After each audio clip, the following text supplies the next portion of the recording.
Uno musi kuwa kane igenekerezo rya 27 Ruhuma 2025 nyuma yuko hari haheze igihe kirekire atagaragara canke ataboneka umunyamabanga mukuru umugambwe CNDD-FDD nga mu Burundi Nyiriteka Reverend Kuriyo yarongeye kuboneka uno mwanya nyine uno musi aho masana marika arahanwanwa kumbuga ngurukana bumenyi abantu benshi baza baratangaho ibyiyumviro canke ibitekerezo bigiye bitandukanye ni ku nshuro ya mbere inyuma yaho rero aviriye mu makungu kwivuza aho yagiye kwivuza mu gihugu ca Kenya i Nairobi ndetse akarondera nyene kujya kwivuriza n'ubundi nga mu gisagara ca Dubai muri leta zunze ubumwe z'Abarabu aho yaramaze agwaye. Nyiriteka umunyamabanga mukuru w'umugambwe CNDD-FDD Reverend Kuriyo yitabiriye kuri uyu wa kane igenekerezo ya 27 Ruhuma 2025 amashengesho yo gushimira Imana ko byiza yakoreye umugambwe n'u Burundi muri kuno kwezi kwa Ruhuma nkuko bigaragara. Murazi ingene nyine murazi ingene nyine CNDD-FDD fise ibigendanye n'amabanga ndetse na gahunda zigendanye nyine no kurabira hamwe ingene baca barakora amashengesho igihe cyose.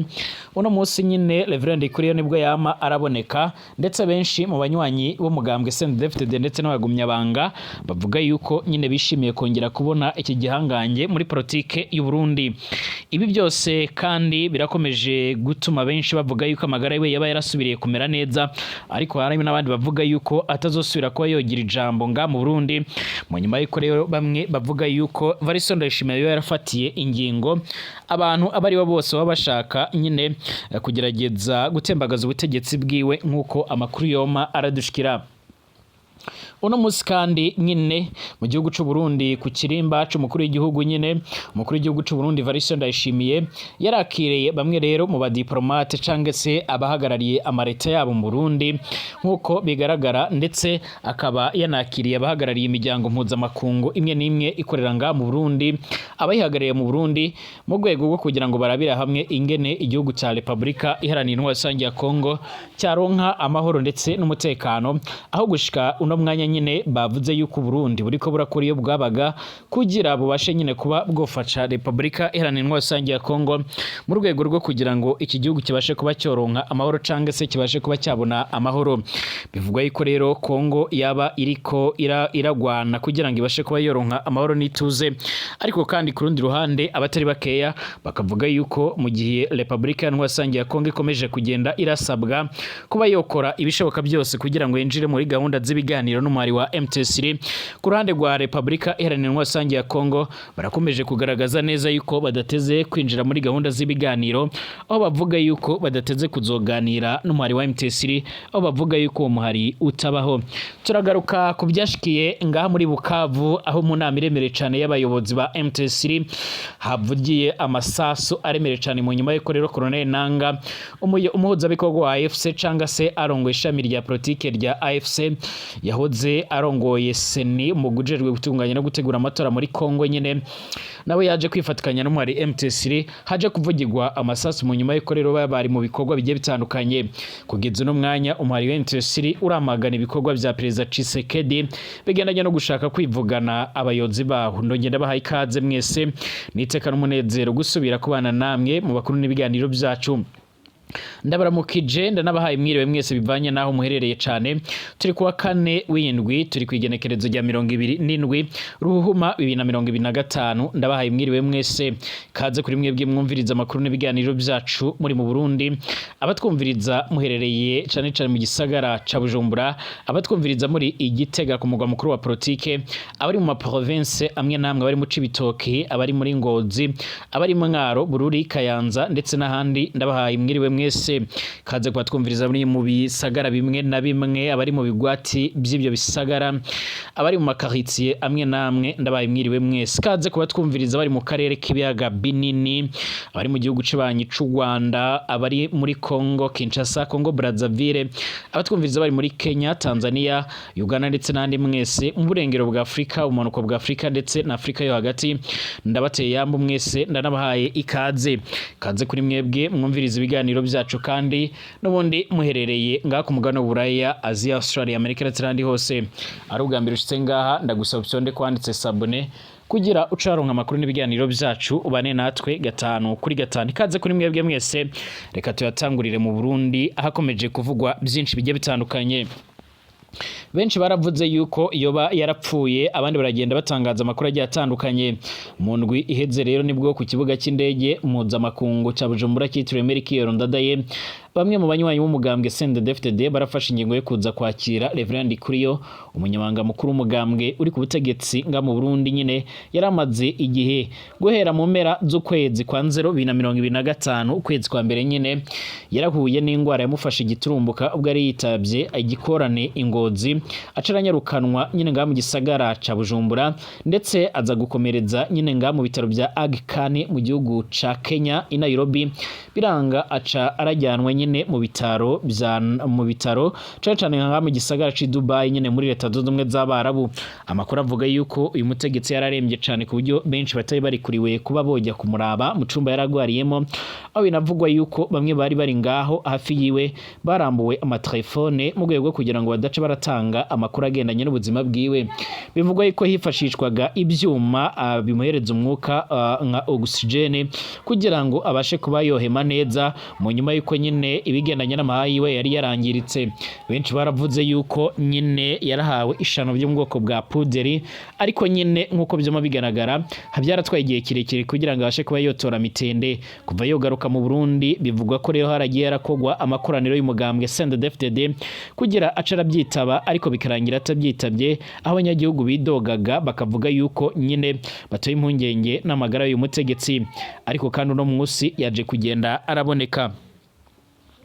Nubwo yaje kugenda araboneka kandi ari muzima ndetse ameze neza, hari bamwe bavuga yuko umukuru w'igihugu cy'u Burundi Evariste Ndayishimiye yoba yarafashe ingingo iremereye cyane, yoba yarafashe ingingo igendanye no kurabira hamwe nyine ingene iyo hangana na bamwe mu batavuga rumwe n'ubutegetsi canke abashaka kumutembagaza ku butegetsi.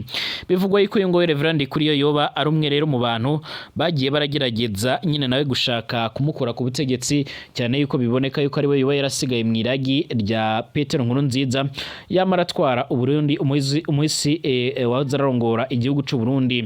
Biravugwa yuko kandi mu mugambwe ibintu bitameze neza, mu nyuma yuko haba hari umugambi ugendanye no gukura Reverend Ndikuriyo nyine ku butegetsi ku burongozi bw'uyu mugambwe CNDD-FDD nk'uko bigaragara. Nyuma y'igihe kirekire rero abanywanyi ba CNDD-FDD bariko baravuga yuko nyine bataramuca igera ku nshuro ya mbere inyuma yahaviriye mu makungu kwivuza. Nyiriteka umunyamabanga mukuru umugambwe CNDD-FDD Reverend Ndikuriyo yaritabiriye kuri wa kane igenekerezo rya 27 Ruhuhuma 2025 amashengesho yo gushimira Imana ku byiza yarakoreye umugambwe ndetse n'u Burundi muri kuno kwezi kwa Ruhuhuma. Ku rwego rw'igihugu ayo mashengesho akaba yarabereye mu ntara ya Gitega, atewe iteka na nyiricubahiro umukuru w'igihugu cy'u Burundi Evariste Ndayishimiye ndetse n'izindi ndongozi zitandukanye z'igihugu nk'uko byama bigaragara. Abanywanyi ba CNDD-FDD barishimira kongera guterera akajisho Reverend Ndikuriyo, bakanavuga yuko rero bashimira Imana kuba yarabashije kuba nyine iyo mukiza. Uno munsi kandi nk'uko biboneka umukuru w'igihugu cy'u Burundi Evariste Ndayishimiye yarakoranyije inama nyine kuri wa 27 Ruhuma 2025 ku cirimba cy'umukuru w'igihugu Igitega, abaserukira ibihugu byabo n'amashirahamwe mpuzamakungu mu Burundi mu nama yo kurabira hamwe rero ibijyanye n'ingene igihugu ca Republika Iharanira Rusange ya Kongo nyine cyoronka amahoro n'umutekano, amahoro n'ituze nk'uko byama biboneka. Umukuru w'igihugu cy'u Burundi akaba yaramenyesheje ko Uburundi buriko burafasha kugira ngo icyo gihugu cironke amahoro biciye mu mashengesho nyine yo gufashanya mu bigendanye no kwivunira umwanzi hamwe ngo n'ubundi no kugira amahoro n'umutekano bitsimbatare muri ico gihugu. Rero ingabo zose zo mu bindi bihugu zitatumiwe kucijamo nyine zirakwiriye gukugwayo, imigwi yose yitwaje ibigwanisho iri muri Kongo igasambugwa. Umuhare MTC nawe nyine ukaja mu biganiro by'amahoro ukitandukanya n'igisoda cy'u Rwanda, hakaba guhagarika kandi intambara nk'uko biboneka. Amakuru akomeza kugenda umukuru w'igihugu c'u Burundi amenyesha amakungu ndetse n'imiryango mpuzamahanga yuko abasirikare bose bari muri Kongo bategerezwa kuvanwayo mu rwego rwo kugira ngo hasigare abatumiwe muri ivyo bikorwa. Igisirikare c'u Burundi kiramaze kurungika abasoda bashika ku bihumbi 10 barenga mu bikorwa bigendanye no kwifatikanya n'ingabo za Kongo mu rwego rwo kugira ngo bahangane n'umuhari wa MT3. MT3 yamagana ingabo zose zirimo iz'u Burundi ndetse abanyagihugu mu Burundi barasaba leta ndetse harimo umukuru w'igihugu c'u Burundi Evariste Ndayishimiye ndetse n'umugaba mukuru w'igisoda c'u Burundi General Prime Niyongabo yuko bakwiye kuvana ingabo zabo muri Kongo. Amakuru dufise aremeza neza yuko ingabo z'u Burundi ziri muzimaze kwatakariza ubuzima ari nyinshi kurenza izindi izarizo zose. Haribazwa impamvu kandi ibihugu birimo nka Afrika y'Epfo, Malawi ndetse na Tanzania byaramaze gutangura igikorwa cyo kuvana abasoda bacyo nyine ngaho muri Kongo, ariko ngaho muri kino gihugu cacu c'u Burundi leta Evariste Ndayishimiye ikabikomeje kurungika imbonera kure ndetse n'abandi bagiye batandukanye nkuko amakuru akomeza kugenda atugeraho abivuga. Ni mu gihe kandi hakomeje kugenda aragaragara ibikorwa nyine bigendanye no kuba abasoda b'u Burundi barakomeza kugenda baragwa muri ino ngwano. Umuryango w'umusirikare Nkunzimana Jean Bosco uraherutse guhitanwa n'intambara muri Republika ya Kongo ukaba uri mu gahinda. Ni mu nyuma yuko abanyagihugu benshi mu Burundi bavuga yuko batajya baramenya amakuru y'ababo cane cane abaguye muri zino ngwano zo muri Republika Iharanira Rusange ya Kongo. Uyu musoda Nkunzimana Jean Bosco aravuka ku mutumba wa Muyange muri commune Buraza ndetse ni mu ntara ya Gitega. Yarakiri umusore araherutse guhitanwa n'ingwano ziri muri Republika Iharanira Rusange ya Kongo, abiwe barashoboye kumushingura ejo haheze nkuko biboneka. Amakuru akomeza kugenda atugera aravuga yuko u Burundi buza kwisonga mu bihugu biriko birapfusha abasoda benshi kurenza ibindi ibyo ari byo byose. Tugaruke kubiriko biraberanga mu gisagara ca Bukavu ni muri Kivu y'Amajyepfo mu nyuma y'uko umuhari wa MT3 uherutse kwigarurira icyo gice. Uno munsi harabaye inama iremere cyane, ariko kandi hakaba habaye ibiturika byinshi cyane nkuko bigaragara byishe abanyagihugu.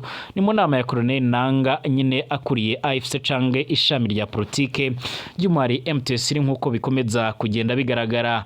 Mu itangazo rejeje gushigwa abona n'uyu muhari MT3 uramagana ibikorwa bya Perezida Felix Tshisekedi bigendanye no kuba rero arashaka kwivugana abayobozi ba AFC.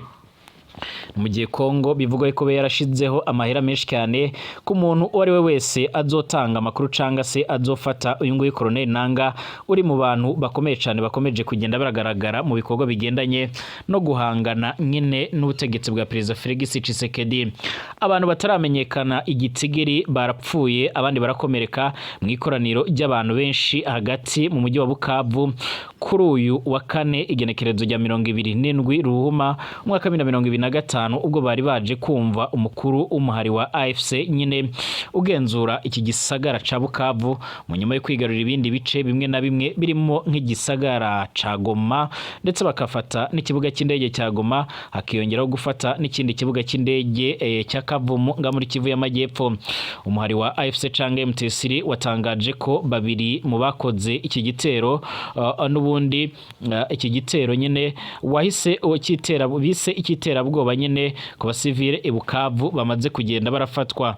Uyu muhari kandi ni watangaje umubare w'abapfuye gusa uvuga yuko ari benshi barimo rero n'abagikoze nyine hamwe n'inkomere nkuko biboneka.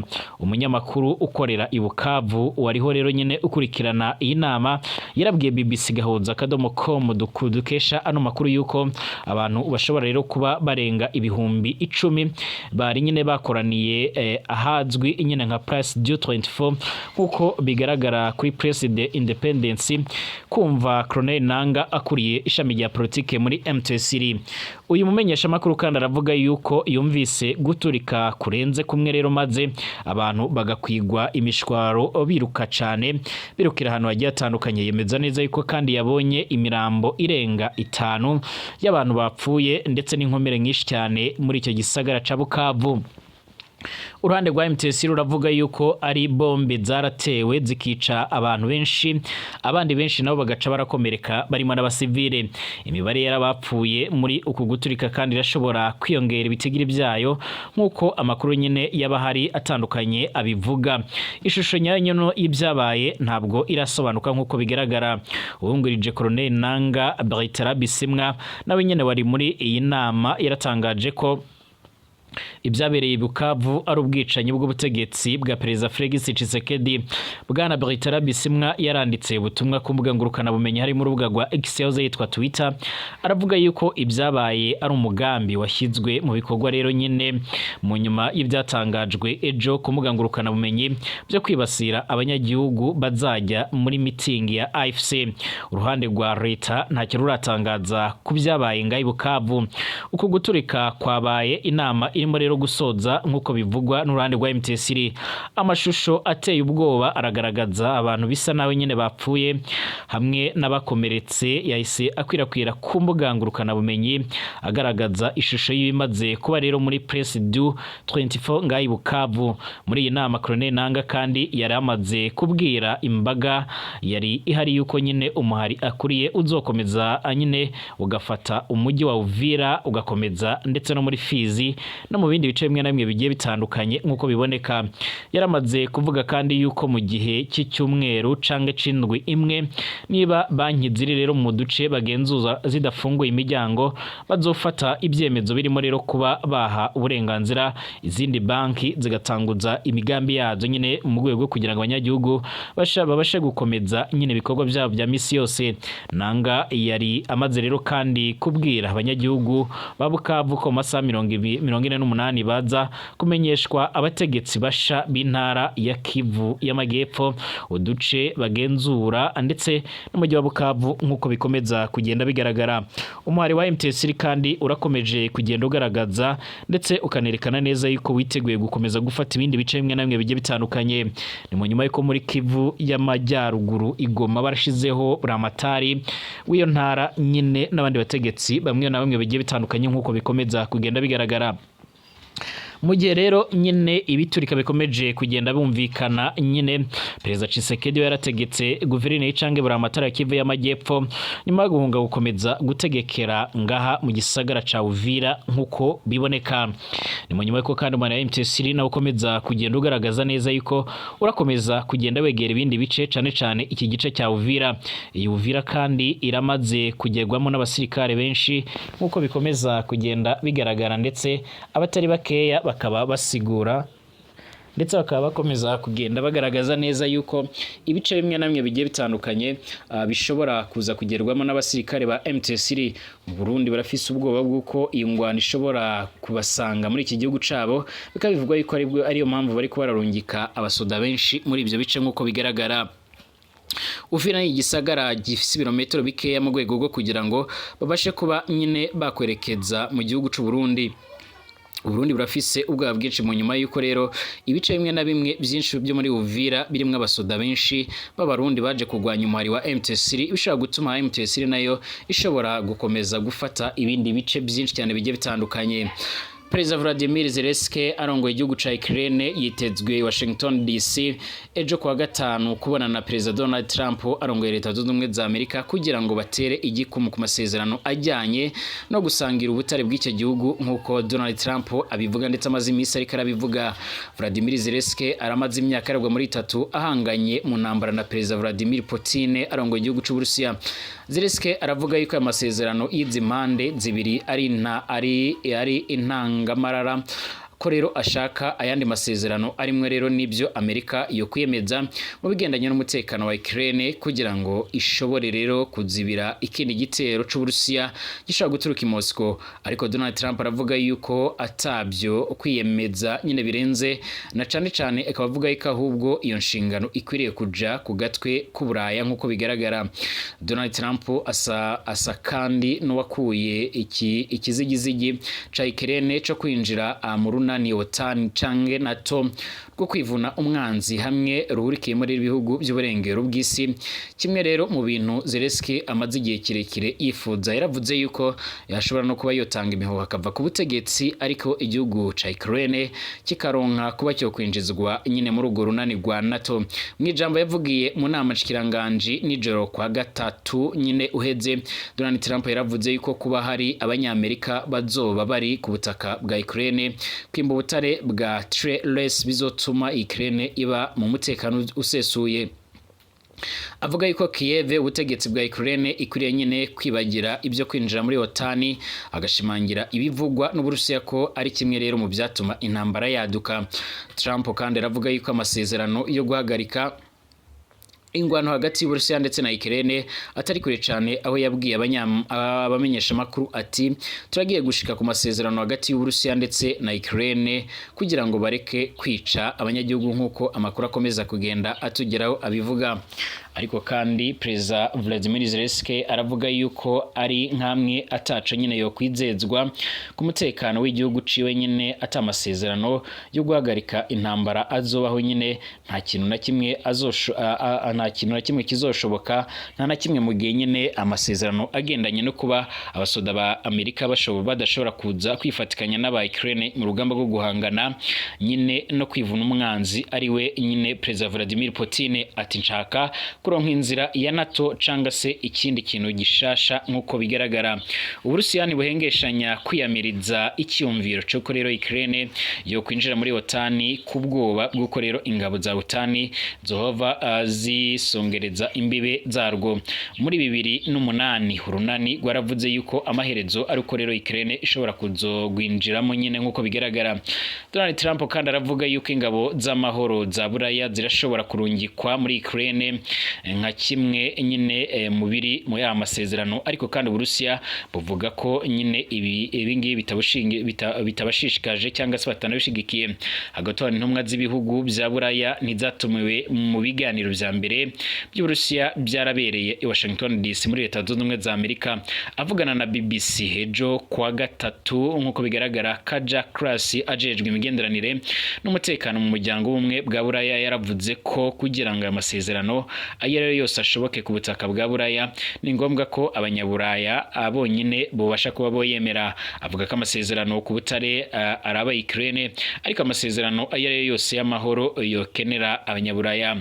Umubonano wari uteganyijwe hagati y'umupfasoni Kallas n'umushikiranganje wa Amerika ajejwe imigenderanire Michael Rubio ejo kwa gatatu warafutswe bukwiye impande zombi zikavuga yuko nyine wahuriranye n'iyindi mirimo yari iteganyijwe nk'uko bigaragara. Zelensky bavuga yuko kugira ngo ano masezerano ku butarashoboke, leta ikaba nyine yaraye iyemeje ku mugoroba w'ejo kwa gatatu bizovana n'ibizova bivuye rero mu mubonano wiwe na Perezida Donald Trump muri none turimo. Ibintu nyamukuru rero biri muri ano masezerano ntibirashigwa ku mugaragaro, ariko umushikiranganje wa mbere wa Ukraine Denis aravuga yuko itegura ikigega c'umutahe wo gusanura Ukraine nk'uko bigaragara. Ibijanye n'amasezerano byaratanguye kuvugwa na Zelensky mu mwaka uheze 2024 nk'uburyo bwo guha Amerika rero imvo igaragara yo kubandanya ishigikira iki gihugu cya Ukraine nk'uko bikomeza kugenda bigaragara. Amakuru avuga yuko rero izi ngwano zishobora kuzohagarara, ariko zikazimaze imyaka iharurwa muri 3, aho rero ibitero bya Moscow byatanguye kwisuka ku gihugu cya Ukraine nk'uko biboneka. Mbashimire abanywanyi b'ibiganiro byacu, tugaruke mu kanya turabira hamwe ibindi bigezweho.